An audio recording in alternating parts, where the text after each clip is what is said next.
Dr. Osman Fritz will talk about the CCF fistula, how to bypass the difficulties and achieve a good outcome in treating such disorders. And I will talk myself on a topic of intracranial atherosclerosis and the endovascular treatment is still a valid treatment in some situation or not. And I think Dr. Oskan, he is ready to join us now.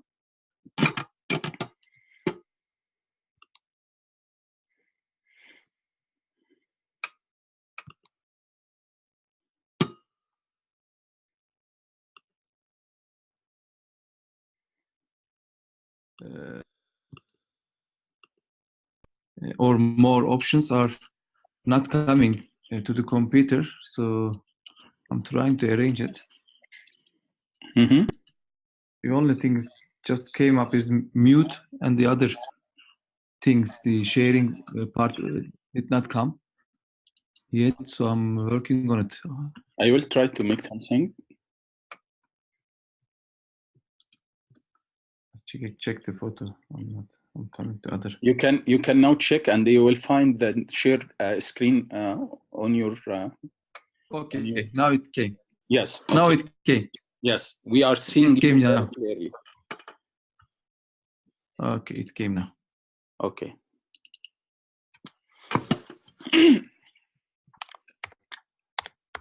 Something did not come now. It's okay. Okay. Yes. I think you can see it now. Yes. Okay. Did it come up? Yes, it's okay. You just yes. Now it's okay. Okay. Okay. Now I'm gonna start now. Yes, please. Okay. Sorry for the delay. There was some technical problem that I couldn't manage initially. Now it's the Osama solved it as usual. Okay. Thanks for giving me the opportunity to talk about the topic about resistant thrombectomy. So, as we know that mechanical thrombectomy is beneficial comparing with IV thrombolysis alone. So the trials came up at 2015, and there is a great benefit from these trials. As we know, the number needed rate varies from 4 to 8, and it's a great benefit for all medical field. However, there are certain problems that we are facing because these trials actually exclude the majority of some of the patients, including sometimes tendon occlusion, sometimes a great tortuosity and some patients with great anatomical difficulties. So we are still facing some problems when we are doing the mechanical thrombectomy.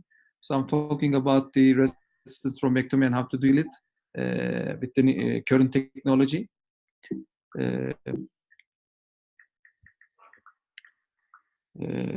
This is the actually NASA trial. Zaidat and the colleagues, all interventional neurology and other colleagues published it. It's the importance of first pass thrombectomy. Our actually aim in the endovascular acute stroke field is to achieve first pass thrombectomy, and we know that if we achieve first pass thrombectomy, the patient's outcome is better. And majority of the TK3 result is coming from the first pass thrombectomies. This is important. So if we achieve a good recanalization with the first pass thrombectomy, the chance of having good outcome is higher, the mortality rate is lower. So our aim is to achieve first pass thrombectomy in the first pass. However, this is not the issue sometimes. And in this trial, in NASA trial, maybe 20 or 30% of patients may achieve only first pass TK3 thrombectomy. So when we look at the definition of resistant thrombectomy, there are several papers, but I just get the 2 papers. And the majority of the trials actually accounted this. If you have more than 3 paths, then you have actually resistant thrombectomy. And the current trials like EMBOTREP, EMBOTREP trial, ARISE trial that the actually investigators use embotrap trials use, for example, more than 3 passes and accept 3 passes for the trials test. So if you have a more than 3 passes with the stent retriever or other devices, then the definition is resistant thrombectomy. When we look at the preset stent, it's coming from Germany, and clinical experience with the preset stent. There's a very nice result showing that if you have more than 3 passes with the stent retriever, then the chance of TK3 thrombectomy is very less. It's only 7%. And average procedure time for sure is higher if you have more than 3 passes. And if you look at the modified score of 0 to 2 or a good outcome, you have only 13% of patients may get a good outcome after 3 passes of stent retriever. So it means that the more you need passes, the less good outcome you have, and the less chance do you have TK3 thrombectomy. So this is important. So this is my algorithm for the causes of resistant thrombectomy. The first one is anatomical. If you have a very bad arc, very bad cervical loop, and the cavernous segment is tortuous and U-shape, and if you have a bad MCA, ICA angle, the chance of resistant thrombectomy is higher. And I'll show the studies about that. The second one is technical issues. Using of balloon guiding catheters, stent size, retrieval technique, aspiration, and combination. And the thrombus etiology, for sure, occlusion site and the thrombus etiology is important.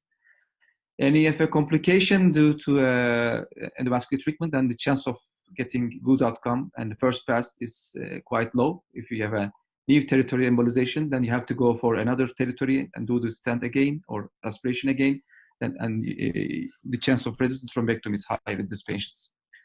The first one is anatomical situation. If you have a very bad carotid tortuosity, type 3 arc, and very elongated arc, the chance that you can get your catheter up into the internal carotid artery segment is quite difficult. And the chance that you are getting the clot out with the stent retriever system is quite lower. There is a current study that was published in World Neurosurgery 2019.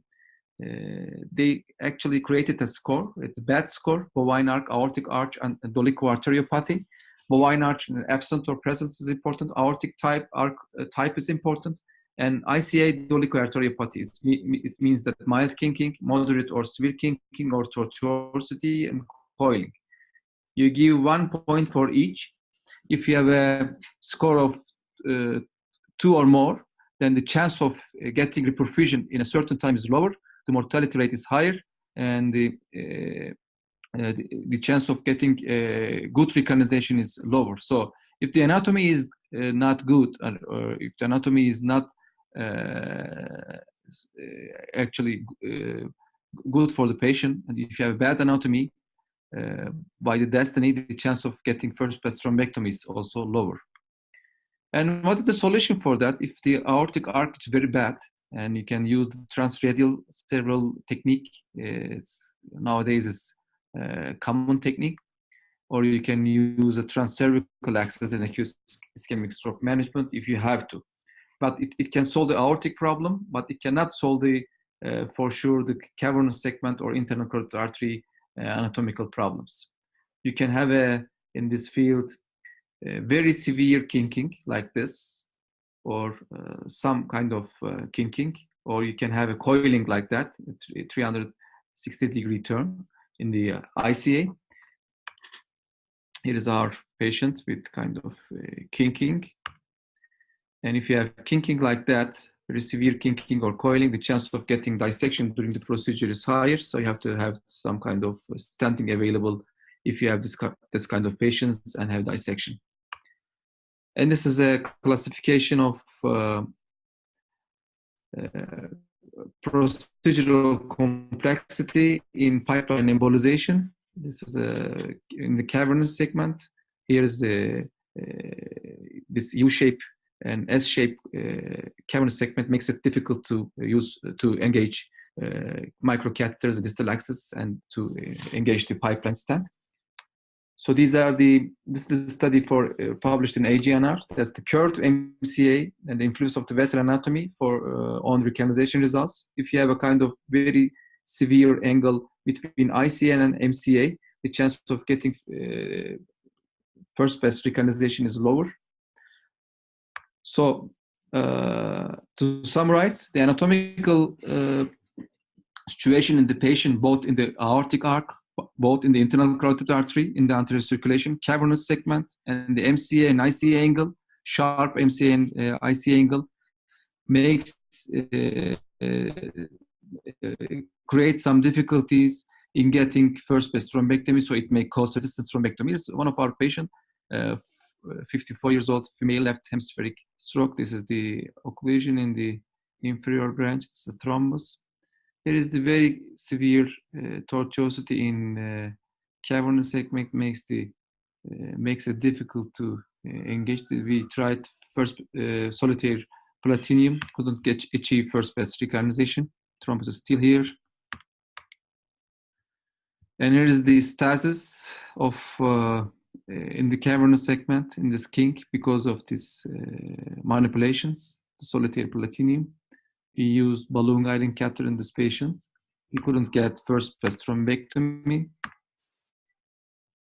And this is a combined technique. We used Solumbra technique for this, and this is the distal axis catheter. We had to use it, and we created a dissection, spasm and dissection, and then we had to stent the internal carotid artery. We achieved recanalization after 4 passes, caused the dissection, but the modified Rankin score of 3 after 1 month.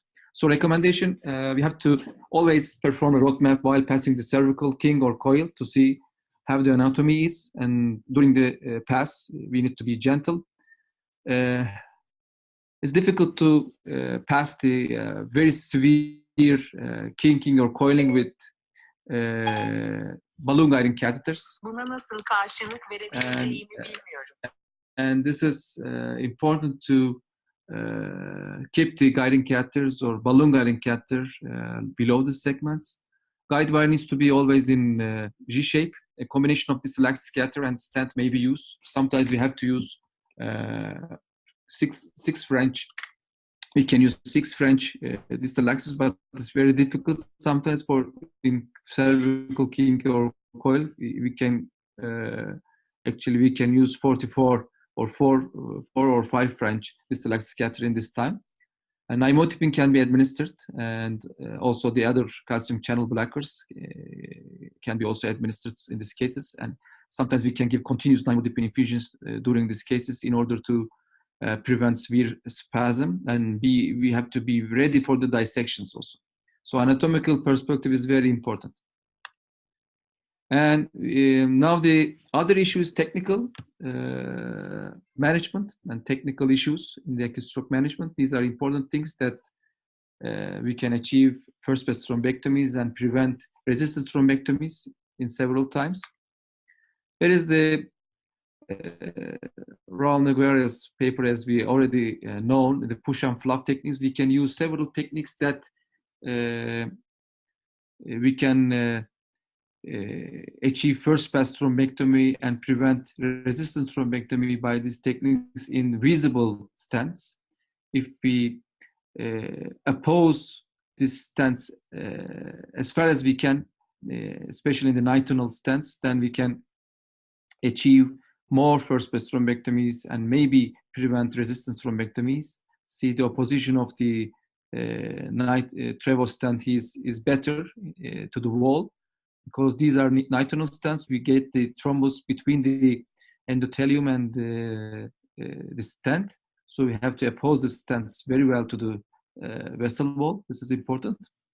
Another technique is active push deployment to achieve better vessel wall interaction. Here we see the better wall interaction by pushing the deployment with the push the guide of the stent rather than unsheathing the microcatheter by itself. It may create much more better vessel wall interaction.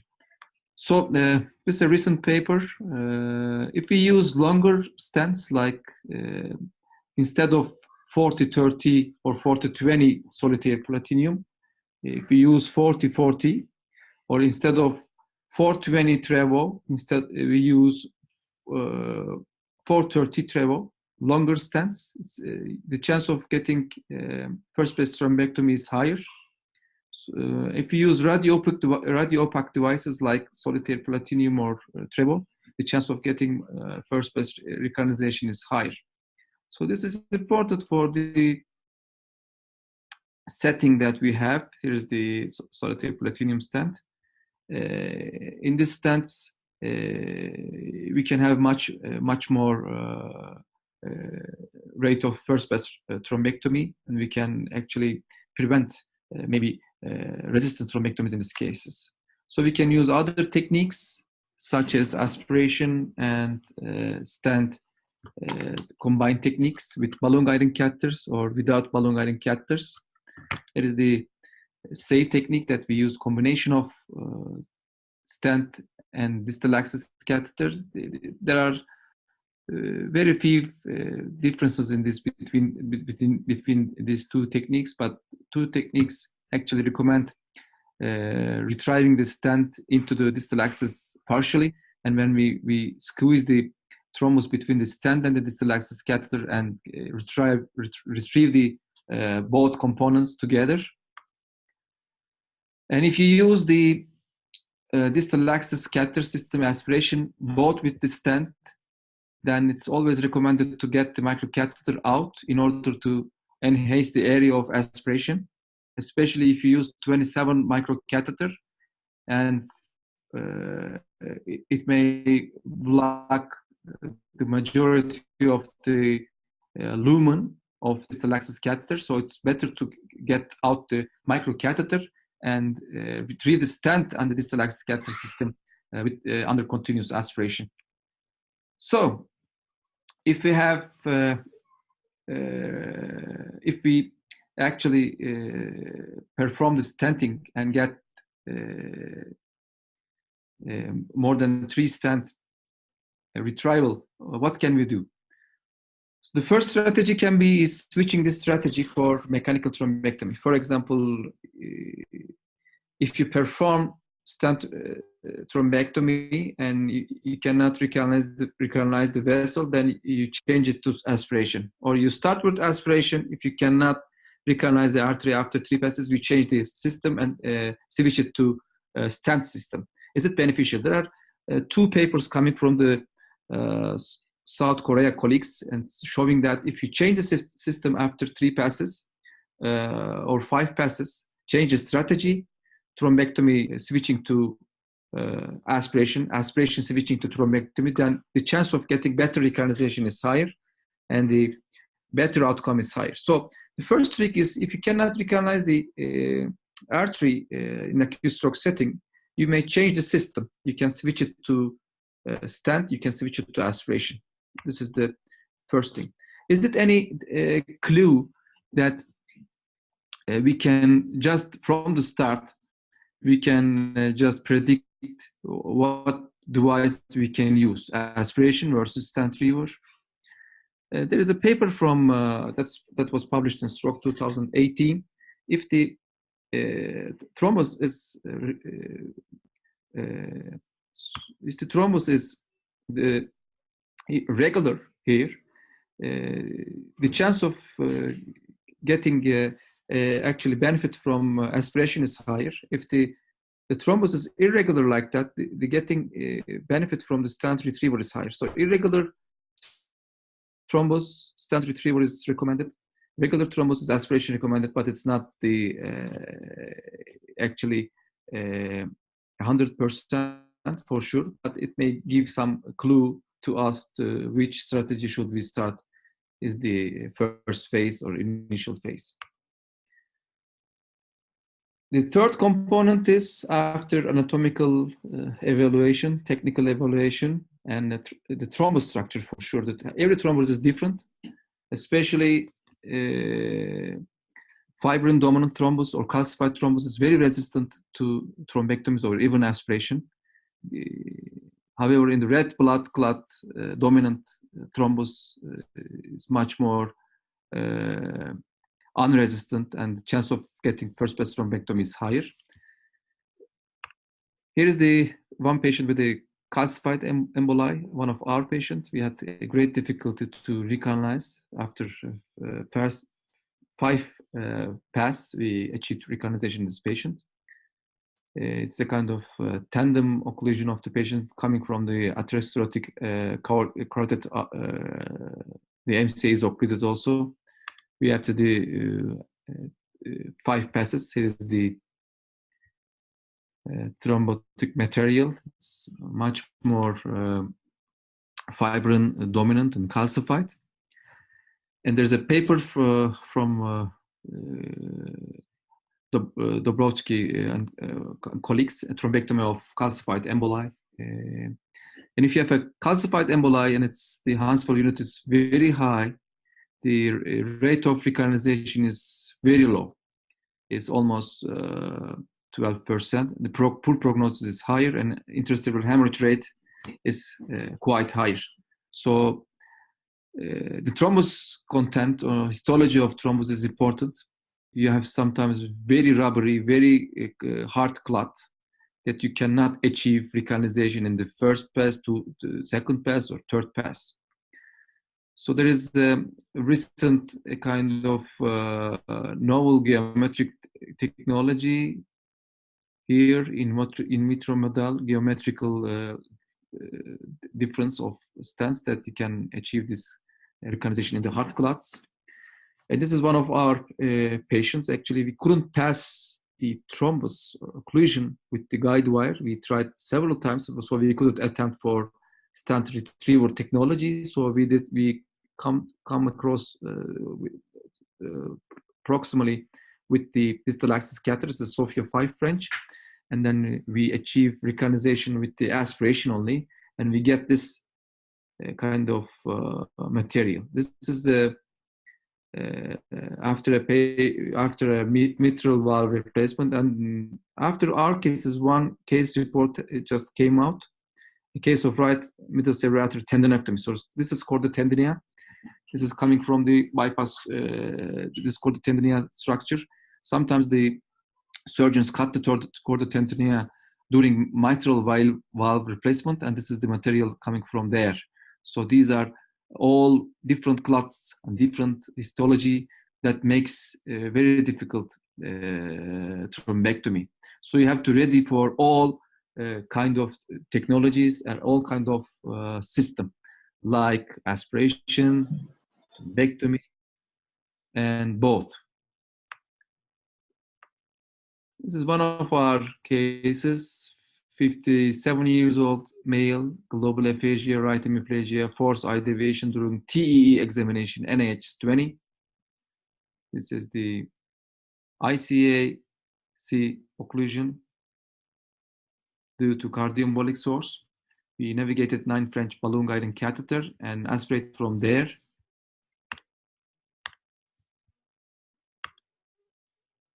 Aspiration with balloon guiding catheter, and then we went 6 French distal axis catheter under balloon occlusion through the distal ICA, and then we achieved the recanalization in the ICA. However, the MCA is occluded. Here you see the anterior cerebral artery is opened. However, MCA is occluded. Then we go for combined system, both with solitary platinum and distal axis catheter with ARTS technique under balloon aspiration, balloon guiding catheter occlusion and aspiration. Here you see the solitary platinum. You get, here is the distal axis catheter. This is under balloon occlusion. We get all the distal axis catheter and stent together to the balloon guiding catheter. After 2 passes with combined technique and then first aspiration, we get a good recanalization, and here is the material. Then this is actually after the pathology and TE examination, it says atrial myxoma. material and embolic material with axial trauma. So there are other techniques. We can change the system. We have to we have to be familiar for all systems. We can use double solitaire mechanical thrombectomy technique or in parallel or with Y stenting type with the stent river. And I know Osama uses this technique. If we cannot achieve the recolonization after 3 passes or 4 passes, we can use it in certain patients for sure. There are new stents available, actually. So these stents are embotrap. The rate of first pass thrombectomy for TICI 2B recolonization is 57%. And this is a RISE trial. Primary results. We need much more results to make comments for this stent. And this is NIVA stent. It's just recently approved, actually. And these are new technologies, but we have to see and wait for the results. And this is one of other patients, 60 years old male, 3 hours of symptom, aspect 9, NIH 20, previous MI. And this is the occlusion on the MCA. When we pass this stent and give the contrast, it's opened. But when we retrieve the stent, it's occluded. So we give the contrast from the guiding catheter, balloon guiding catheter, and see the severe stenosis. This is the trevo stent here, and this is the stenosis, severe stenosis. So we thought that it's underlying atherosclerotic disease, and we inserted 2.522 coronary stent after clopidogrel loading. Here is balloon expandable stent under very gentle manipulation. And there are certain trials, certain actually intracranial stenting studies, and mostly coming from the east part. I know that in Egypt and South Korea, India have much more atherosclerotic disease, intracranial atherosclerotic disease. In Turkey, it's 5%, and we have most likely cardioembolic disease, 30 to 40%, and much more tandem occlusions, atherosclerotic carotid artery disease, and very less likely having intracranial atherosclerotic disease. So we have to actually combine our results. Actually, it may be very nice to combine our results and etiology. There is a very nice paper just came out in the World Neurosurgery. I'll finish my presentation with 2 or 3 slides. And you know, it's coming from Japanese group, and intracranial atherosclerotic disease is common there also. Actually, when you give a contrast after insertion of the stent river and giving contrast while the stent is opened, there are 3 patterns. One, you may have a very good expansion of stent, very nice expansion of the stent with a thrombus sign here, very nice expansion of the stent with a thrombus sign. And these patients may have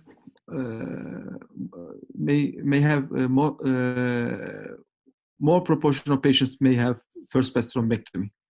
The stent is opened very well, and there is a thrombus sign, most likely thromboembolic. The chance of getting recolonization is higher.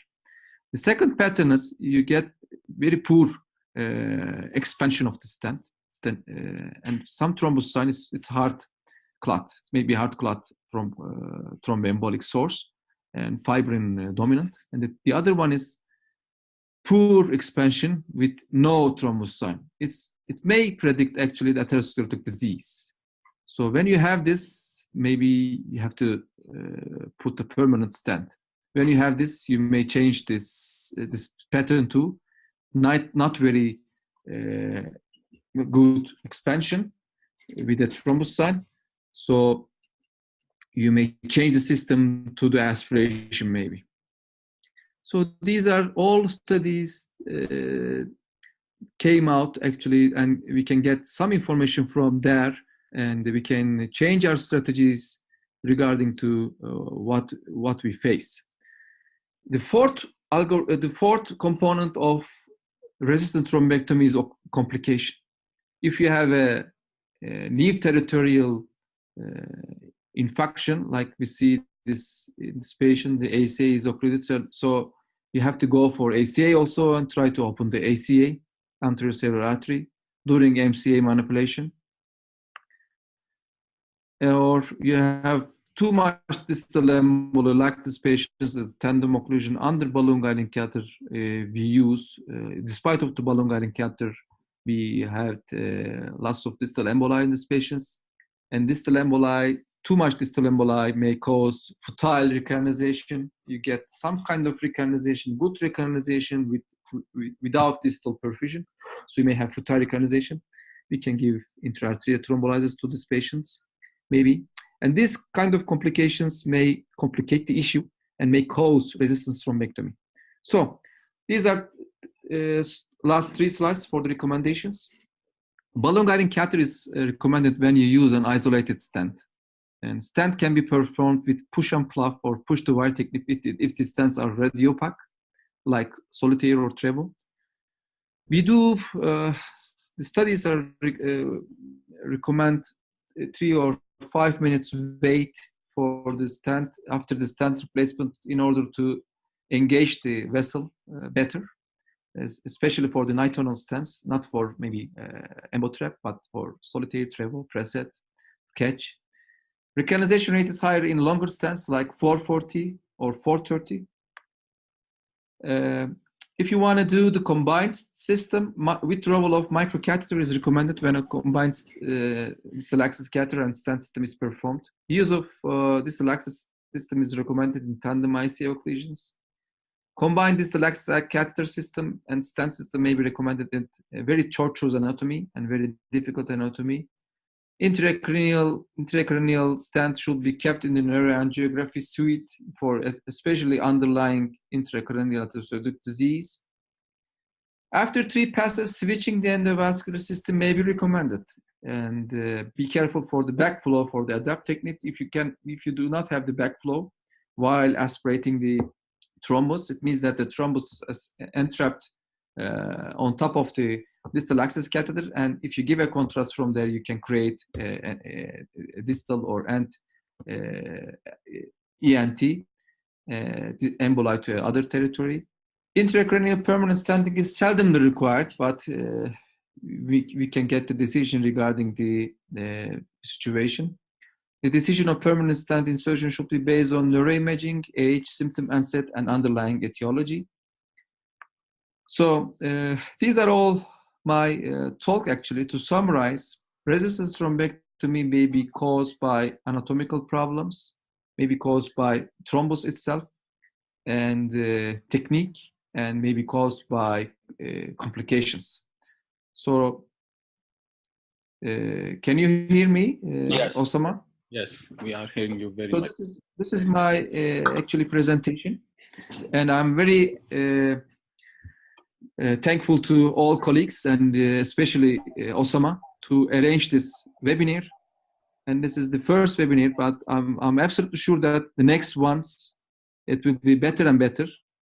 And by using this technology and by spreading this webinar series to our colleagues, we'll get great benefit.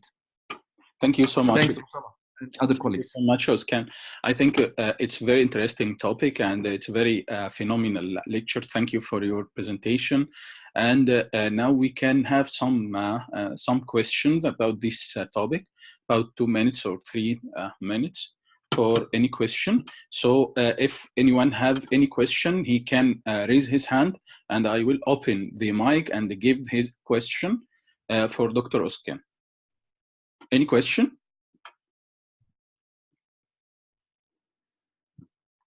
So I have a question, Oskan. For sure, Osama. From your experience, do you have any signs or predictors to underlying intracranial atherosclerosis during making mechanical thrombectomy to be ready and prepared for such a situation? For example, in the CT angio or any pre-CAS procedure imaging, maybe it's very helpful to predict and to be prepared for such a situation. Actually, you are much more experienced than us because we have very few cases of intracranial atherosclerotic disease in Turkey, 5%. But if you perform a CT angio and if you see the intracranial atherosclerosis or calcified plaque on the presence of occlusion, or you can use prediction for you looking at the other arteries. If it's intracranial atherosclerotic materials on the non-affected arteries like the other MCA or basilar artery, it may give you some clue. The other thing is during the procedure, actually, while you are opening the stent, giving the contrast from the guiding catheter, guiding sheet, or balloon guiding catheter, and see the underlying stenosis there. Sometimes it's very difficult to be sure about if it's underlying stenosis or it's thrombus. But if it's a highly stenotic segment, then it may give you a clue. Or if it's the occlusion is a little bit tapered and the stenosis is tapered, it may give you a clue that it may be an underlying atherosclerotic disease. These are my clues actually. And what do you suggest, Osama, because you see much more intracranial atherosclerosis in Egypt than us? I think you are right. This is a very important clues for expecting underlying intracranial atherosclerosis, and also before you can go and to be prepared for such intracranial atherosclerosis, you can examine the CT angio, and for example, you have indirect clues like if you have a very high impact of calcification in the major arteries in the CT angio, it will be a clue for intracranial atherosclerosis. And also if you have some discrepancy in the multiphasic CT regarding the collaterals, and if the patient have a very good collaterals in spite of having some very bad vascular risk factors, it will give you also another clue for underlying atherosclerosis. And as you said, also in the setting of very late arterial phase in CT angio, if you see tapering of the occlusion or acute cut off of the vessel due to the thrombus, it will be an indirect clue for underlying intracranial atherosclerosis. And from the history also, if the patient coming with peripheral vascular diseases or coronary artery diseases and have any stent deployed in such territories beyond the neurovascular system, it will be also an expecting factors for underlying intracranial atherosclerosis. Yes, it's similar. But I think it's very difficult. Even it's a game like a guess game, and you know, the subarachnoid hemorrhage, the density of the subarachnoid hemorrhage can be a platform for a play to guess where is the aneurysm before doing CT angio, and also it's similar to this aneurysm, guessing the location to have in the information before the angio or the cath lab procedure to expect the intracranial atherosclerosis. And the most important is to be prepared and to keep it in your mind as a possibility in each patient. Okay. Very nice. We have to actually collaborate for the thrombectomy cases. Maybe find several clues in the future, because we have different etiologies according to the geographical and. Can I ask a question? Yes, please. Thank you very much, Oskan. It's excellent talk. Hi, So I have a I'm just gonna start the video here. I'm a little bit illiterate in this, but let me tell you something about acute thrombectomy in the presence of intracranial atherosclerotic disease. Our group here prefer to use what's called the infusions like they use it in coronary artery disease.